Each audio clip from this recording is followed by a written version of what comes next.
Hello crafty friends, I'm Lien from Studio Kato and I'm so happy to finally be back on the Alex Syberia Designs YouTube channel. I haven't been here in a while, but I'm starting off the new year with one happy new year to you all. And I'm back on the Alex Syberia Designs YouTube channel. I took a little break, but I am going to be sharing my projects here again. So I am using the Floral Medley stamp set today. I'm going to do some loose watercoloring and an emboss resist technique, which is always a really good technique to go to if you haven't crafted or colored in a while, because it's very forgiving. This was the first time I was using the Waffle flower grip mat, and I really liked it, although I don't think I pressed the paper into the grid mat or the grip mat enough, because it did pull up a little bit, but I am using very sticky ink. I'm going to be using Versamark ink to emboss with, which is a very sticky ink, and I stamped it multiple times because I am going to be using watercolors. So this is watercolor cardstock. It is textured, so that's why I'm stamping a couple of times this same image. Like I said, I'll be using Versamark ink, which does mean that I have prepped my cardstock with an anti-static powder because I'll be doing some embossing, and I don't want embossing powder to stick absolutely everywhere. So to avoid that, you should use some anti-static powder. So I'm stamping that floral arch. I really like the layout of this stamp. I think it's a very fun design, very versatile because you can stamp it in corners, and I think a corner design always works because you can easily make a frame out of it. You can easily use it on its own because it's just an arch, really. It's just flowers, but it's really fun to make a frame out of it as well. And you can have them hanging on the corner, which is fun. So that last time stamping, the paper pulled up and then I had to stop stamping, but I always overdo it anyway with embossing or clear embossing ink. I stamp it multiple times, even though it should have been good after the second time. I'm going to be using some embossing powder from Lindy's. I completely forgot what this was called. We'll try to look it up and put it in the description below. I'm going to heat set that with my Wow heat tool, and then I'm going to tape this down just a teeny tiny bit because I didn't cut this large enough. I should have cut it a little bit larger than I needed it to so I could tape it down more securely. And then I'm going to spritz it with water.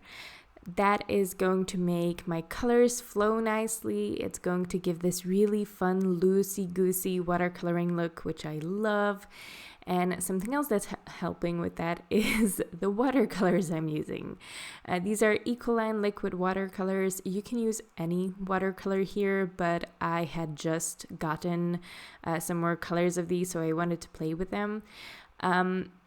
I do have to say that, and I think this is true for quite a few liquid watercolors, these are quite staining, which means that as soon as you put them on the page, the water is still going to move them around, but the initial place where you put the color down is always going to have quite a bit of color there, so it's not going to fade much, even though I already have water there, and I'm going to water it down even more. What this is called, for those of you who are a little bit more used to doing watercolors, you're not going to be able to lift these colors easily. I don't mind that. I know this before going into it, but I think this is exactly why you should play with your watercolors a lot, or with any medium really, a lot before you start making a card or making a huge project, because every medium behaves a little bit differently on the page, and if you know, you can, keep it in mind while creating your card. I knew that red wasn't going to lift much, so I added a little bit more to it and faded it out that way. I also tilted my page. That is why I have this taped down onto a separate surface than my whole work surface or my desk. That means I can lift it up, I can turn it around, because I rarely keep my projects facing one direction all the way through, because some directions are easier to color in than others. But yeah, I just had this tilted so the colors would flow down the page a little bit more. And I just love that look. With hanging flowers, I most of the time, I'll reach for my watercolors and do this look with the color dripping down out of the flowers. I also tried my Ecoline white ink. It's not really watercolor because it's very opaque. And I tried it for the first time. It did pick up some of the color, so it didn't stay completely white, but I liked it for splatter. I think it's a good splatter ink. I'm going to use the Self-Care Sentiments stamp set from Alex Syberia Designs. I really love these. It has so many beautiful, thoughtful sentiments in there, and there is a coordinating die set available, so you can cut out every single sentiment, which I love because I get a lot more use out of my sentiments that way. So I always get the coordinating die set if they are available with sentiment stamp sets. And even though I'm not going to be using it for this card. So I, again, am going to emboss this on my watercolor cardstock. So yes, I'm going to be stamping multiple times again with the Versamark ink, and I'm going to be heat embossing this in gold.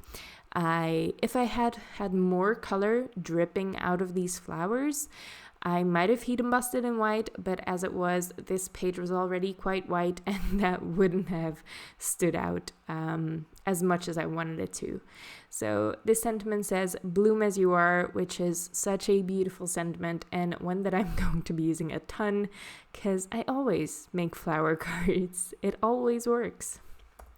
Now, a lot of the footage, I think I just accidentally deleted, but it's basically me putting the card together because the panel is done at this point.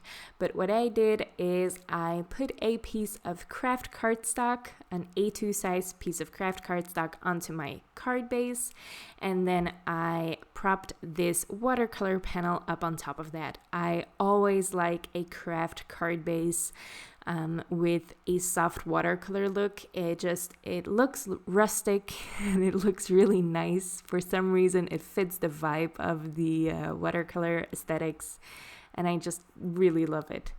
But yeah, that's all I did. This is just propped up on some craft, and that's it. I didn't even put embellishments on this card, which is pretty unusual for me. I hope you liked the card. I hope you liked the video. If you did, make sure to leave a thumbs up on this video. Leave your thoughts in the comments below. And don't forget to subscribe to the Alex Syberia Designs YouTube channel. Thank you so much for watching, and I hope to see you next time. Bye!